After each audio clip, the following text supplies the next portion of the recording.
వెంకన్నా మా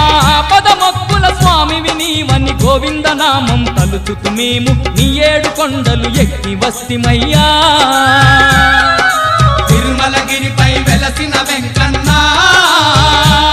మా పదమొక్కుల స్వామివి నీవని గోవిందనామము తలుచుతు మేము నీ 7 కొండలు ఎక్కి వస్తిమయ్యా